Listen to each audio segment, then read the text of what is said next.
Hello and welcome to Squeeze in English. It's about educating, not just learning. Episode 9: Systems, Goals, and a New Identity. Why you need all of them. Today, let's start very gently.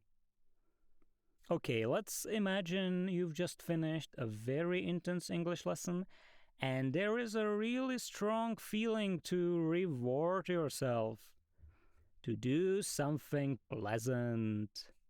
So just go ahead and do it. Rewards teach you what activities are good to repeat. But let's start over and think what kind of a reason you had, or what was your why when you started with English. That should always be your first and main motivation. But very easy to overlook, especially when you feel tired or, on the other hand, so excited. So do the best to make your English studying obvious. Surround yourself with English materials, then make sure it's attractive. Take advantage of many apps or just find an attractive tutor if possible. Then make sure it's satisfying. Add here whatever you prefer. And last but not least, easy. Remember, even just one word a day does wonders, as we said in previous episode. If your new goals aren't too perfectionistic, and if you keep it easy, you don't get frustrated, like if your New Year resolution was to study 3 hours English a day and become C2 level from A1 in 1 month. Study English the same way like some guys do bodybuilding. It's a marathon, not sprint. What is more important though is to avoid their opposites. People often say why they can't study, like, for example, it's too difficult, which is opposite of easy. It's too boring, opposite of attractive, or frustrating, opposite of satisfying. Language immersion can be the answer. Getting the most with least effort, time, and energy is the main idea for almost all our activities. Winston Churchill was a master of saving energy. When they asked him about how he reached the success in his life, he said, "Never stand up when you can sit down, and never sit down when you can lie down." That is a great example of energy conservation. Do all the tips that you hear in all the smart books really work long term? Probably not. To keep the consistency, you need an effective system, of course. Forget all the goals now. Goals can change on the way. You can start with one and end up with a different one. Goals are also tricky. What will you do when you finally reach them? Will you finally be happy? Usually, we find something new. Otherwise, we feel like we stagnate. The change of a mindset must be on a deeper level. Goals are good when you enjoy the process. Then you just can't be disappointed. There is no failure.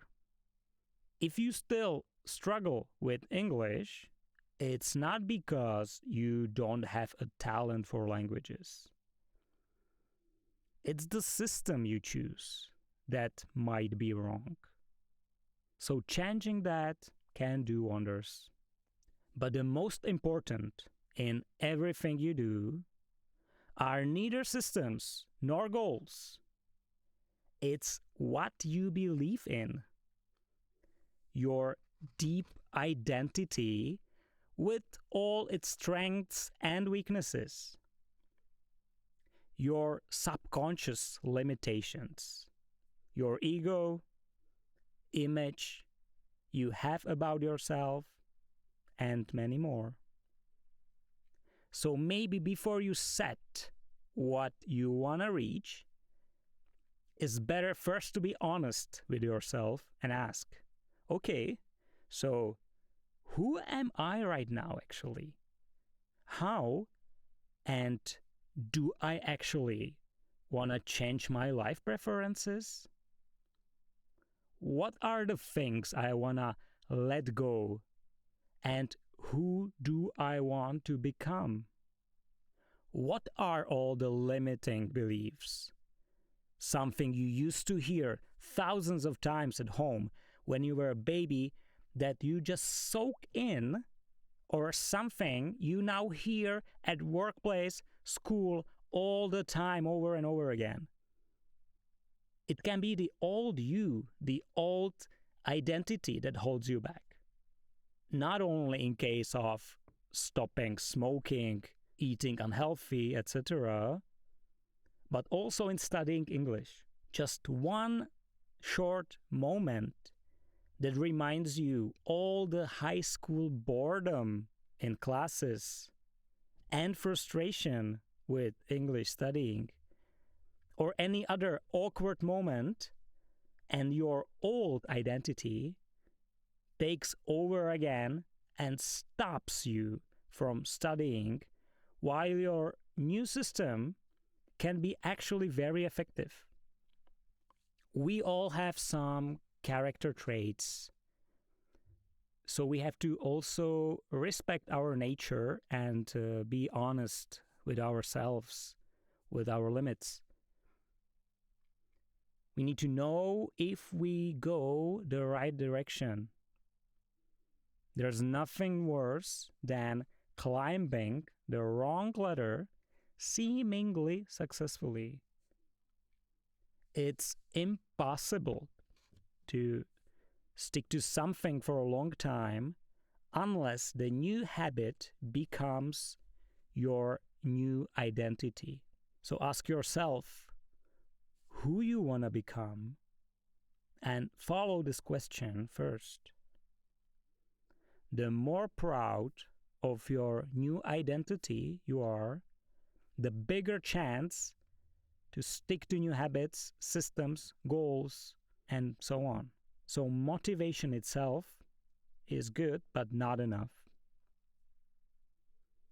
The new identity can be, for example, this: I am a persistent person. When I feel down, frustrated, nervous, or angry, I'll ask myself, how would a person whose identity is to be the opposite, calm, positive, and resistant, how would the person react now? Then just do your best to act upon it. Stop being rigid or narrow-minded. That will stop you from searching for a new and better identity. Conclusion: every new habit that fits to your identity has a functional system. You know what I said before: easy, obvious, attractive, and rewarding. And also some kind of goal helps to raise your confidence. The key is simple. Don't just overdo it. Don't forget little steps from previous episode. Little by little, 1 word a day, then 2 words a day, etc. What kind of person can become fluent and confident in foreign language? Answer yourself and act based on it. If you have the answer, congratulations. You've just started the adventurous journey. If you like the podcast, please share, like, subscribe, etc. Have a great day. Thanks. Today's vocabulary: a mindset, a person's way of thinking and their opinions. To let go, to stop thinking about something, or being angry about something that happened in past. To soak in. To soak something means to leave something in water, for example, to soak beans overnight before cooking. You can use it same way in figurative way. You can soak in some information. By the way, figure of speech is an expression that uses words to mean something different from their ordinary meaning. A character trait, a particular characteristic that can produce a particular type of behavior. Persistent, lasting for a long time with a lot of patience. Conclusion, the final part of something.